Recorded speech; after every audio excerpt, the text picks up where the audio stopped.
मेरा नाम है रविंदरजीत कौर मान ते मैं यूके तो आई हाँ।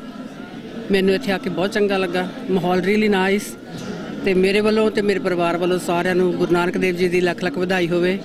सारिਆਂ ने बहुत प्यार दिता।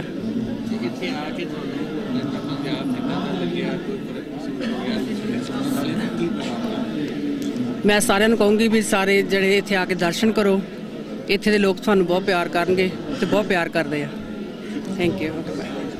जत्थे दे नाल आए सी असीं ते 4-5 दिन हो गए सानू आए नूं ते 29 तरीक तक रहना सी इत्थे ते स्पैशल गुरपुरब ते आए हैं गुरु नानक देव जी दे प्रकाश दिवस दे उत्ते ते बड़ी खुशी हुई इत्थे आके। बड़ा वधिया लगा, प्रोग्राम बड़े वधिया ने, चंगा कीता तुसीं, इंतजाम भी चंगा है ते तुहाडी पाकिस्तानी जिहड़ा आवाम है बड़ा प्यार दिता उन्होंने, बड़ा चंगा चंगा लगा। बड़ा वधिया लगा नहीं बड़ा जी बड़ा तुहाडी जो देखते हैं कुर्ते पजामे पाए सारे ने तो तुहाडी बड़ा चंगा लगता है ना, बहुत ही सीधी जी ते बड़ा चंगा लगा जी, बहुत वधिया लगा। रंजीत मेरा नाम है, मैं कैनेडा तो आई हाँ ते पिछों मैं अमृतसर गुरु वाली पिंड च रहिंदी सी। मैं पहला वाहिगुरू जी का खालसा वाहिगुरू जी की फतेह। मैं सारिਆਂ ਨੂੰ ਇਹ ਦੱਸਣਾ ਮੰਗਦੀ ਹਾਂ कि ਅਸੀਂ ਪਹਿਲਾਂ बहुत डरते सी पाकिस्तान आउण तो, पर ਜਦੋਂ ਅਸੀਂ ਇੱਥੇ ਆਏ ਹਾਂ ਇੱਥੋਂ ਦਾ ਮਾਹੌਲ ਬਹੁਤ ਵਧੀਆ ਹੈ, ਸਾਡੀ ਬਹੁਤ ਰਿਸਪੈਕਟ ਕਰਦੇ ਨੇ ਤੇ ਅਸੀਂ ਸਾਰਿਆਂ ਨੂੰ ਇਹ ਮੈਸੇਜ ਦੇਣਾ ਮੰਗਦੇ ਹਾਂ ਕਿ ਸਾਰੇ ਜਣੇ ਆਓ ਇਸ ਪਵਿੱਤਰ ਧਰਤੀ ਤੇ ਗੁਰਦੁਆਰਿਆਂ ਦੇ ਦਰਸ਼ਨ ਕਰੋ ਤੇ ਇਹੀ ਮੈਸੇਜ ਮੈਂ ਦੇ ਸਕਦੀ ਹਾਂ। ਲੋਕ ਬਹੁਤ ਰਿਸਪੈਕਟ ਕਰਦੇ ਆ, ਬਹੁਤ ਨਾਈਸ ਪੀਪਲ ਨੇ ਤੇ बहुत वधिया लगा इत्थे आके सानू। मैनू लगता इंडिया नालों इत्थे ज़्यादा लोग प्यार करते जब असीं इंडिया जाते हैं सानू उत्थों नालों इत्थे ज़्यादा रिस्पैक्ट मिली है। हाँ जी का खालसा वाहिगुरू जी की फतेह। असीं कैनेडा तो आए हैं, पिछों असीं पंजाब तो हाँ। असीं सारे जगत नूं मैं अपने वालों गुरु नानक देव जी के जन्म दिहाड़े दियां लख लख बधाइयां दिंदी हाँ। साडा जथा उत्थों आया आ, पर असीं जो इत्थे आ गए उत्थों असीं बहुत डरदे सीगे। इत्थे आ के सानू फील होया कि इत्थों दे जिहड़े साडे कल्चर वांगू बहुत प्यार किया सानू उन्होंने। असीं दस नहीं सकते, असीं चाहुंदे बार बार इत्थे आईए, असीं फिर जरूर आवांगे। थैंक यू जी। आपस में जिहड़ी नफरत है उसनूं घटा लिया जाए तो दोवें देश रल के तरक्की कर सकते हैं। बैर जिहड़ी ईरखा है मनां दे विच वो घट जानी चाहिदी है। सो जदों असीं इत्थे आउंदे आ ते लोग खुशी दे नाल सानूं बुलाउंदे ते साडा मन भी खुश हुंदा, असीं भी उन्हां दे नाल खुशी दे नाल बोलदे चलदे आ, मिल बरतन करदे आ। सो यही पैगाम है कि अपने मनां दी जो ईरखा है वो आपो अपनी सरकारां नूं कहा जावे कि रल के काम करन।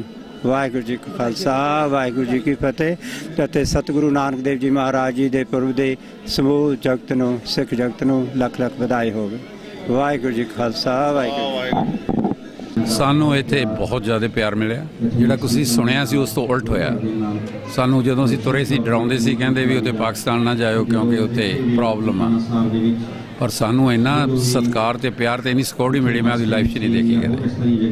हुण कनेडा दे भी साडा प्राइम मिनिस्टर कल्ला ही तुरिया फिरदा, सिक्योरिटी नहीं होंदी, पर साडे नाल इत्थे सिक्योरिटी ऑल द टाइम रहिंदी है। ते मेरे कोल लफ्ज़ है नहीं, मैं तुहानूं की दस्सां भी किन्ना प्यार ते सत्कार दित्ता तुसीं लोकां ने। ते मैं अल्लाह मूहरे दुआ करदा भी आपां दुबारा फिर एक होईए।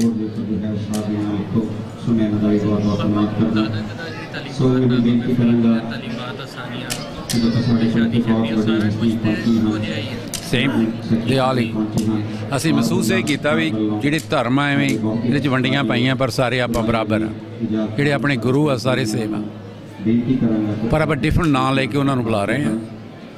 बाबा फरीद होया, बुल्ले शाह होया, गुरु नानक देव होया, सारे पैगंबर सी गुरु सी साडे। सो मैनू तां सारे इक्को जिहे लगदे आ।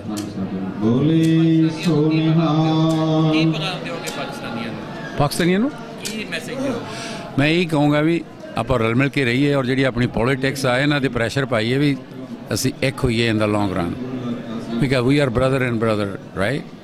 सो असी अल्लाह मूहरे दुआ करते हैं, जाके भी प्रचार करांगे। मेरे पाकिस्तानी फ्रेंड बहुत आ कनेडा दे विच, साडा बड़ा प्यार आ, असी ईद भी उन्हां नाल मनाउंदे आ, रल के रहंदे आ, असी कोई वितकरा नहीं। इत्थे पता नहीं क्यों इंडिया का तो पाकिस्तान का की रौला मैंने तो समझ नहीं आती, पर पॉलीटिक्स ही है। इंसान तो सब मंग रहे भी इकट्ठे होइए, जिन्होंने असीं मिले सारे कहते भी असीं पंजाब जाना मंगते हैं, पर ये गौरमेंट आ सानू सैपरेट करी बैठी है। ਸੋ ਬਹੁਤ ਵਧੀਆ, ਬਹੁਤ ਚੰਗਾ ਲੱਗਾ। ਹੁਣ ਅਸੀਂ 25 ਨੂੰ ਵਾਪਸ ਜਾਣਾ, ਸਾਨੂੰ 8 ਦਿਨ ਹੋ ਗਏ ਆਏ ਨੂੰ, ਬਹੁਤ ਇੰਜੋਏ ਕੀਤਾ, ਅਨਲਿਮਿਟਿਡ। ਹਾਂਜੀ, ਅਸੀਂ ਪਹਿਲੀ ਵਾਰੀ ਨਨਕਾਣਾ ਸਾਹਿਬ ਦੇ ਦਰਸ਼ਨ ਕਰ ਰਹੇ ਹਾਂ। ਇੱਥੇ ਜੋ ਕੁਝ ਮਿਲਿਆ ਇਵੇਂ ਲੱਗਦਾ ਜਿੱਦਾਂ ਅਸੀਂ ਆਪਣੇ ਪੱਤਰ ਨੂੰ ਵਾਪਸ ਆ ਰਹੇ ਹਾਂ। ਤੇ ਪਹਿਲਾਂ ਸਾਰਿਆਂ ਨੂੰ ਲੱਖ ਲੱਖ ਵਧਾਈ ਗੁਰੂ ਨਾਨਕ ਦੇਵ ਜੀ ਦੇ ਜਨਮ ਦਿਨ ਤੇ ਬਾਕੀ ਜਿਹੜੇ ਲੋਕ ਜਿਹੜੇ ਇੱਥੇ ਦੇ ਆ ਤੇ ਸਾਡੇ ਹਿਸਾਬ ਨਾਲ ਬਹੁਤ ਫਰੈਂਡਲੀ ਤੇ ਬਹੁਤ ਪਿਆਰ ਕਰਨੇ ਵਾਲੇ ਲੋਕ ਹੈ, ਕਿਉਂਕਿ ਸਾਡਾ ਖੂਨ ਹੀ ਇੱਕ ਹੈ। ਇਸ ਕਰਕੇ ਜਿਵੇਂ ਆਪਣੇ ਪਰਿਵਾਰਾਂ ਨੂੰ ਆਪਾਂ ਮਿਲ ਰਹੇ ਹਾਂ, ਐਸੇ ਹੀ ਮੇਲ ਮਿਲਾਪ ਜਿਹੜਾ ਜਿੱਦਾਂ ਆਪਣੇ ਪਰਿਵਾਰ ਨੂੰ ਅਸੀਂ ਮਿਲ ਰਹੇ ਹਾਂ ਤੇ ਬੜਾ ਖੁਸ਼ੀ ਤੇ ਆਨੰਦ ਹੈ। ਤੇ ਅਸੀਂ ਆਸ ਰੱਖਦੇ ਹਾਂ ਕਿ ਜਿਹੜੇ ਇੱਥੇ ਦੇ ਪਾਕਿਸਤਾਨ ਦੇ ਤੇ ਇੰਡੀਆ ਦੇ ਜੋ ਲੋਕ ਹਨ, ਕਿਸੇ ਵੀ ਕਮਿਊਨਿਟੀ ਦੇ ਕਿਸੇ ਧਰਮ ਨਾਲ ਉਹ ਸੰਬੰਧ ਰੱਖਦੇ ਆ, ਅਸੀਂ ਵੇਖਦੇ ਹਾਂ ਕਿ ਪਹਿਲਾਂ ਆਪਾਂ ਇੱਕ ਲੋਕ ਹਾਂ, ਇੱਕ ਖੂਨ ਦੇ ਲੋਕ ਹਾਂ, ਸਾਡਾ ਖੂਨ ਬਰਾਬਰ ਹੈ। ਸੋ ਇਸ ਕਰਕੇ ਸਾਡਾ ਸਾਰਿਆਂ ਦਾ ਹੀ ਫਰਜ਼ ਬਣਦਾ ਕਿ ਆਪਾਂ ਇੱਕ ਦੂਜੇ ਨਾਲ ਪਿਆਰ ਨਾਲ ਤੇ ਸ਼ਾਂਤੀ ਨਾਲ ਵਸੀਏ ਤੇ ਇੱਕ ਦੂਜੇ ਦੇ ਹਰ ਦਿਨ ਤੇ ਆਪਾਂ ਸਾਰੇ ਰਲ ਮਿਲ ਕੇ ਸਾਰੇ ਦਿਨ ਮਨਾਇਆ ਕਰੀਏ। ਇਹ ਤੋਂ ਵੱਡੀ ਹੋਰ ਕੋਈ ਚੀਜ਼ ਨਹੀਂ ਹੈ ਕਿ ਗੁਰੂ ਨਾਨਕ ਸਾਹਿਬ ਦਾ ਜੋ ਸੰਦੇਸ਼ ਹੈ ਉਹ ਸਾਰਿਆਂ ਵਾਸਤੇ ਸਾਂਝਾ, ਕਿਉਂਕਿ ਉਸਨੇ ਹਰ ਸਾਰੇ ਧਰਮਾਂ ਦੀ ਕਦਰ ਕੀਤੀ ਆ ਤੇ ਸਾਰਿਆਂ ਨੂੰ ਚੰਗੇ ਇਨਸਾਨ ਬਣਨ ਵਾਸਤੇ ਉਹਨਾਂ ਨੇ ਕਿਹਾ। ਇਹ ਜਿਹੜਾ ਬਹੁਤ ਵੱਡਾ ਮੈਸੇਜ ਆ ਜਿਹੜਾ ਕਿ ਮੈਂ ਇੱਥੇ ਦੇਖ ਰਿਹਾ ਕਿ ਇੱਥੇ ਸਾਰੇ ਹੀ ਮੁਸਲਮਾਨਾਂ ਵਿੱਚ, ਸਿੱਖਾਂ ਵਿੱਚ, ਹੋਰ ਵੀ ਜੋ ਕਮਿਊਨਿਟੀਆਂ ਵਸਦੀਆਂ, ਜੋ ਮੈਂ ਦੇਖਣ ਵਿੱਚ ਆਇਆ ਕਿ ਉਹ ਸਾਰੇ ਇਸ ਸੰਦੇਸ਼ ਤੇ ਅਮਲ ਕਰ ਰਹੇ ਆ। ਇਹ ਬਹੁਤ ਵੱਡੀ ਗੱਲ ਆ ਕਿ ਬਾਕੀ ਪਾਕਿਸਤਾਨ ਦੀ ਜੋ ਸਰਕਾਰ ਕਰ ਰਹੀ ਆ ਤੇ ਇਮਰਾਨ ਸਾਹਿਬ, ਤੇ ਮੈਂ ਕਹਿੰਦਾ ਵੀ ਇਹ ਬਹੁਤ ਵੱਡੀ ਗੱਲ ਆ, ਕਿਉਂਕਿ ਜੋ ਹੋਣਾ ਚਾਹੀਦਾ, ਜੋ ਯੰਗਸਟਰ ਵੀ ਹਨ ਤੇ ਇਸ ਕਰਕੇ ਉਹ ਜਿਹੜੇ ਪਹਿਲ ਲੈ ਰਹੇ ਹਨ, ਇੱਕ ਬਹੁਤ ਸ਼ਲਾਘਾਯੋਗ ਕਦਮ ਹੈ। ਸੋ ਵੀ ਅਪਰੀਸ਼ੀਏਟ ਦੈਟ ਵੈਰੀ ਮਚ। ਤੇ ਅਸੀਂ ਆਸ ਰੱਖਦੇ ਹਾਂ ਕਿ ਉਹ ਲੰਮਾ ਚਿਰ ਪ੍ਰਾਈਮ ਮਿਨਿਸਟਰ ਰਹਿਣ ਤੇ ਤਾਂ ਕਿ ਸਾਰਿਆਂ ਨੂੰ ਆਪਾਂ, ਕਿਉਂਕਿ ਸਾਡਾ ਮੁਲਕ ਤਾਂ ਇੱਕੋ, ਇਹੀ ਤਾਂ ਪਾਕਿਸਤਾਨ ਦਾ ਇੰਡੀਆ ਇੱਥੇ ਇੱਕ ਮੁਲਕ ਸਮਝਦੇ ਆ। ਠੀਕ ਹੈ, ਚਲੋ ਲਾਈਨ ਲੱਗੀ ਆ ਪਰ ਉਹ ਲਾਈਨ ਦੂਰ ਹੋਣੀ ਚਾਹੀਦੀ ਆ। ਚਲੋ ਜੇ ਸਰਕਾਰਾਂ ਬੇਸ਼ੱਕ ਦੋ ਰਹਿਣ ਪਰ ਇੱਕ ਦੂਸਰੇ ਦੇ ਮੁਲਕ ਵਿੱਚ ਲੋਕਾਂ ਨੂੰ ਜਾਣ ਦੀ ਪੂਰੀ ਆਜ਼ਾਦੀ ਹੋਣੀ ਚਾਹੀਦੀ। ਇਹਦੇ ਨਾਲ ਵਾਹਿਗੁਰੂ ਜੀ ਕਾ ਖਾਲਸਾ, ਵਾਹਿਗੁਰੂ ਜੀ ਕੀ ਫਤਿਹ।